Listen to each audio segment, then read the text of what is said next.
So Daniel, you have to talk to me before we get into our football malarkey. You Yeah. have to tell me your top three favorite French dishes of all time because I'm not one for French cuisine. So before we get into the show, Woo! let's Okay. do your three So French gourmet dishes. so first one off the bat is a bouillabaisse. Bouillabaisse is like a Mediterranean mixed fish kind of broth, like a soup, and it's got saffron in it, paprika, a bit of orange, different types of really nice fish. And then they put like a little bit of like a garlic mayo on top just for a bit of like a creamy fish. A bouillabaisse is definitely incredible. What else do I like? I like confit duck leg, Mm. confit canard. Come on, you can't go wrong. That is quite French. So typically they serve that with pouille lentils, but I don't really like how the Europeans do dal. I think we do dal better than them. So honestly, I'll have like a confit duck leg with fondant potato, maybe some veg. That'll do me. And then third, really, I can't lie, any sort of baked French good, whether it's a pain au I'm chocolat, glad you said croissant. I don't want to whether feel it's a uncultured after croissant, that.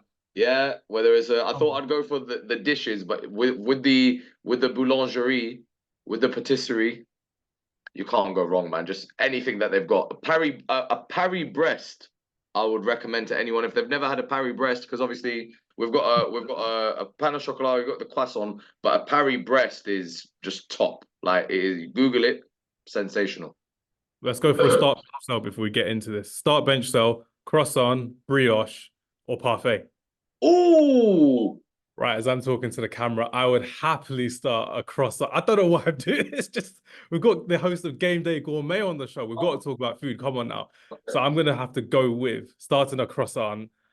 Oh, I do love parfaits, macarons as well. Macarons. How do you call it? Macarons, macarons. That's a nice fourth one as well. What's your French favorite food? What's your favorite French food? I'm not too sure with mine.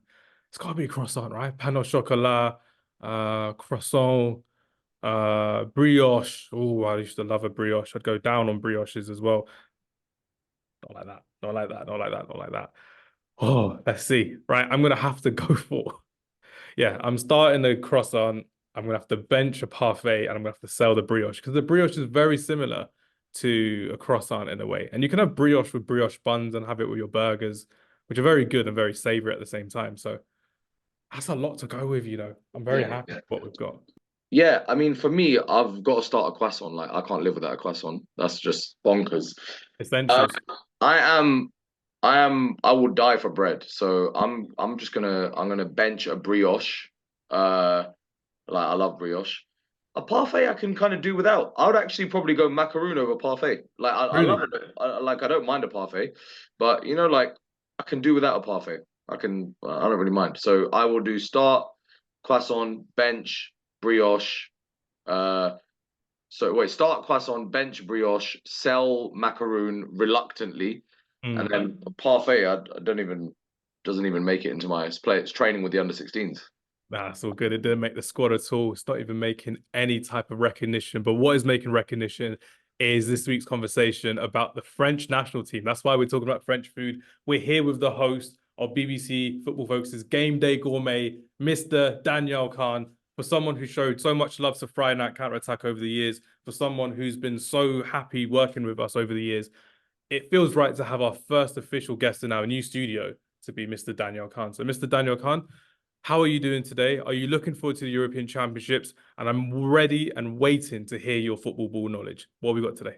Well, listen, it's an absolute pleasure to be here with Friday Night Counter Attack. Obviously, I've seen it grow from strength to strength. The network of creators that have been getting involved and giving insight in not just English football, not just current affairs, but wider football affairs. Some players, some leagues, some ideas that we've not even heard of. And now we're in a brand new shiny studio. I love it for you guys, and long may it continue. I'm buzzing. I'm doing great. I'm really looking forward to the Euros. It's almost I've been so busy that you don't realize that the Euros is only like a few weeks away, and you're like, oh wait, what? Like, bro, like in a couple of weeks we're going to be watching the Euros, which is mega exciting. Nearly there. We're nearly there. I have some unbelievable memories of the last Euros. I was lucky enough to be at the last Euros final at Wembley, which was It's Oh still my one of the most emotionally draining experiences of my life. And I've got a feeling, I don't want to say too much. I've got a feeling that Harry Kane is going to get the fairy tale ending of all fairy tale endings when it comes to English football. But first, this France squad, eh? This France squad, hey, and this is what we're doing today. We're going for a full focus from our Football Focus co-host in terms of the French national team. So we're going to be going through the manager, the style of play, their star player, their wonder kids, their players to watch, and a very big conversation about some of their key injuries as well that will be missing as well. And I think what starts us off best, Daniel, is the fact that I've got my tried and trusted prop here from my tactics, Unreal. from my football coaches. Unreal. So I'd like to hear what you would go for from the French squad for your starting 11. So I know that we've got so many amazing, talented players to go through. How would you set up this French national team from what you've seen?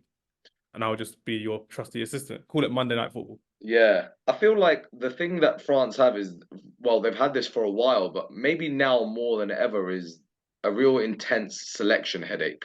Yes. A real issue with how do you fit in a range of world stars? Because I feel like at one point there was a clear hierarchy between the starting 11 and the bench, and now they've almost kind of merged into one. Where how do you fit the best players in? I think the main talking point is to Saliba or not to Saliba. Oh For my me, goodness me. you I know, was saying this yesterday, and I was yeah. thinking Didier Deschamps just doesn't rate him after having one of the most incredible seasons, the most clean sheets in the Premier League as a centre back. How can William Saliba not start for France? I don't get and it. and it could very well be that sometimes styles don't work, right? And maybe if you look at his back four selections, maybe what he wants is a physical, aerially dominating, no nonsense centre back pairing to kind of complement his fullbacks that push up high and wide with his wingers. So maybe he hasn't got time for ball play to build up from the back and for someone to be a bit more silky. But I still think, look, it's really interesting, and it's really actually quite funny that we would doubt Deschamps' inkling, considering what he's achieved. He's lifted the trophy as a captain. He's lifted the trophy as a gaffer. He was in the final this last time as well. And if he wins the Euros with France, which he very well could do, I'd I'd love to see what his apparent heir to the throne, Zidane, achieves. If Zidane even achieves half of what Deschamps has achieved with France, it will be remarkable. So to question him is interesting, but I mean the proof speaks for itself. Saliba is, for me, I think I'm going to say it. Yeah, yeah. On current value, considering his track record, I'm going to say he's the best centre back in the world right now. I'm going to say he's the best centre back property in the world. So if you are the best in your position, if you have been incredible, if you have outperformed Man City's defense, which we widely recognise as one of the best in the league, then why should you not be considered? But I would personally go for Saliba. Yeah. And interestingly enough, Dio Upamecano, who seems to be a favourite of his. I know he's a favorite of Marcel Desailly's as well. Marcel Desailly says that he sees a lot of Dio Upamecano. He sees a lot of himself in Dio Upamecano. I just think for That's good press if Bayern, you've ever needed it as well yeah, from Desai. yeah, I was Crazy. gonna say, but I just think this season he's been exposed, man. He's been overrun in a In the Bayern biggest of team. games as well. Yes, exactly, exactly. So but maybe it's a Harry Maguire syndrome. Maybe regardless of your club form, if you can do it for the national team, then you're good enough for it. So, um, my gut feeling is telling me that France should play almost like a 4-2-2-2. 4-2-2-2. Love it. Yeah, that honestly, I was panicking in the build up, but I'm happy with that. That's Yeah. okay. 4-2-2-2. Because That's okay. originally I was like, do we play a back three? Do we play 3-5-2? And I was like, bloody hell, this is France. I was like, they can't be playing. 3-2-4-1, Man Yeah, City style. no, So I think 4-2-2-2 is a kind of good dynamic way to not only get the most out of an energetic and ball playing midfield, but also get the best out of Grisou as well. So yeah. Have a look. So if we're looking at a joint team together, I'd say if fully fit, everyone is fully fit for the tournament because there's an injury for Mike Maignan currently. So Mike Maignan, numero uno. I don't know how to say number one in. I should know how to say number one. Numero. My French. I apologize. Oh, mate, you had a mare. I am bottling up. I'm bottling up. Call me Phil Foden having a dive in the cup final, bottling it. It's crazy. In goal, Mike Maignan. Right back would go for Jules Koundé. Back two of Saliba, and I know Daniel said Upamecano, but for me, I'd still like to see Ibrahima Konate given a go. Another fantastic season for him under Yeah, Liverpool. but Well, do you think that the lack of tournament experience for two young centre backs is that the way? That's my only thing, that you My have to my have. my thing is the fact that they've got a really hard group in the Netherlands, Austria, and Poland as well. So you're Mm, going to go against Lewandowski, you're going to go against Memphis Depay, you're going to go against Xavi Simons, you're going to go against Marco Arnautovic, Marcel Sabitzer. So you've got some players who will give you technical difficulties. There'll be some players who will give you strength in difficulty as well, and some will give you speed, but not mm, so much speed in this group stage from what I've seen from all three of the opposition teams in the group. So I think it's a good time to test the waters for these young centre backs. Maybe one of them playing with Upamecano, but both of them can definitely play together because I think it's the future of French sure, football. And sure. left back, I think we're happy with Theo Hernandez. Would you be happy Yeah, with that? of course. Yeah, Now, this is your formation, Daniel. We've got yeah. 4-2-2. Who do you want in the base of your midfield? Because I see a little N'Golo Kante making the squad. Are you gonna give props to him, or is it a I'm bench? just wondering, how old is Kante? Kante's like 32, 31. Yeah, I'm just wondering. It's there's no doubt about he is a generational talent. He basically was the catalyst that helped win France the World Cup. But Mm. that was 6 years ago. So you have to ask the question of, because everything is based on, of course, his positional and technical ability, but everything is based on the fact that he's able to operate as almost two players. So does he still have that ability? And if he doesn't, is Tchouameni better used as the Kante to um, as the Kante, and then Kante comes on 80 minutes to go in a really tough game to kind of close things out. That's my thinking. I think Tchouameni is generational. I think in signing Kama and Chu, Real Madrid have guaranteed themselves dominance of world football for the next 10 years. Would you start As Kama over Rabiot? if we're talking ability, then there's no question. But I do understand your point in terms of Rabiot's, like, his height. He's got a little bit more energy and kind of and ball carry ability. But I think I think Kama. I think the stage is set now. Euro 2024, primed off of some great runs in the team, primed off World Cup performances for both. I think They need the Tchouameni and winners as well for Tchouameni and Camavinga too. yeah, I think it's time for them to be at the heart of that French midfield and really try and dictate things. Yeah. So I would go for, and I'd go for Camara as almost that sort of 8.5, that guy with the license to move forward, and then Tchouameni to kind of work laterally, pick up the ball from the back four, make those tackles, break down the play. And when there's an overload, then he goes. But so I would put those two at the base of the midfield, yeah. Nicely done. The Tchouameni, Camavinga in the base of midfield. We've got 4 attacking positions here. The talent that they've got on display for France. This is crazy. This is the conclusion of our video.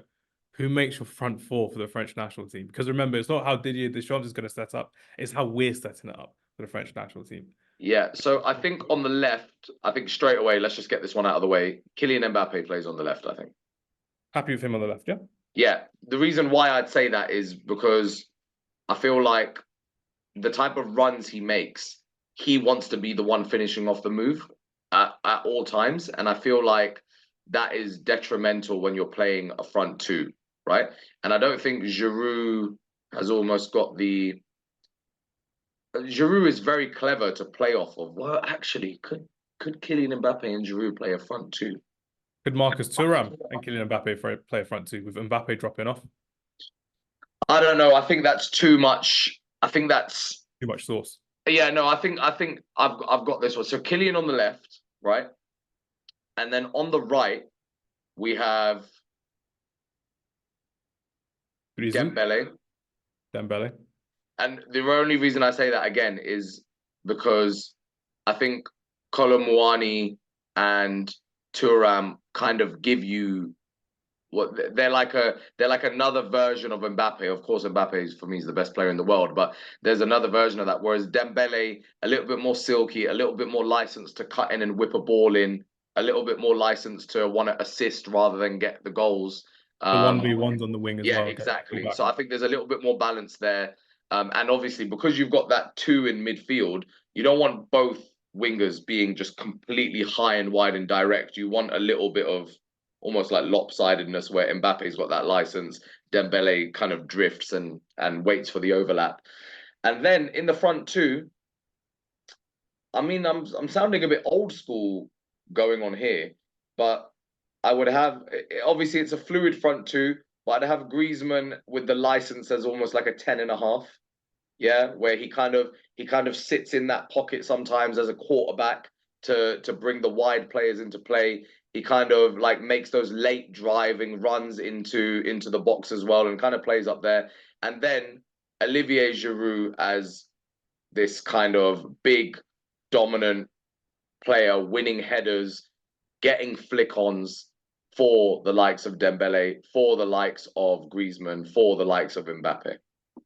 The way I'm seeing this team as we conclude on our French tactics board as well, there is scary amount of talent in this French national team. The depth is incredible. Giroud is going to have his one last tournament for France before moving off to the USA as well. And the way that I'm seeing it as well, it can be the rebirth of Marcus Thuram after coming off the bench so frequently in Qatar in the World Cup last time around. But Kylian Mbappe has it all to play for, especially after missing that crucial penalty against Switzerland in the European Championships back in 2021. He's looking for vengeance. He's looking for his trophy this season as well. Yeah. Ligue 1 isn't enough for him. I reckon with the European Championships coming up, France are very clearly the favourites across European football. And it's because of the impact that Kylian Mbappe really has in this team. And a special mention for Marcus Thuram as well, by the way. Obviously, a Scudetto winning season. He's been incredible. There's been a lot of people that have almost doubted his ability to make that step up and really make a title winning difference. He's done that. I just don't know if I can see him in the center, in the middle. Like, for example, in order for him to thrive, you need a Lautaro Martinez. And I feel like Griezmann could be that sort of Lautaro Martinez. Playing in the 2 all season of Lautaro up Yeah, front. but I still think in tournament football, Giroud getting those little flicks, getting those little header on. You know, remember he won the World Cup in 2018, being an integral player and not scoring a single goal. But it was every game. It was all the stuff he did without scoring that got France to where they needed to get to. So I'm pretty happy with that. It seems a bit old school. It seems like I'm struggling to move on from the glory days of France. But overall, I think for the balance and then coming off as well, you imagine Giroud coming off for Marcus Thuram. You imagine Colomwani coming on for Dembele, for example. There's plenty there. But I think the midfield, I think we've got right. But the options are outrageous, man. I mean, you've got Rabiot, you've got Warren Zaire-Emery, who's just been a revelation at PSG. Youssouf Fofana has been such a bright talent at Monaco. So, wow, man, France, an embarrassment of riches, as they call it. Definitely. Agree or disagree with myself and Daniel? Comment below how you would start the French national team.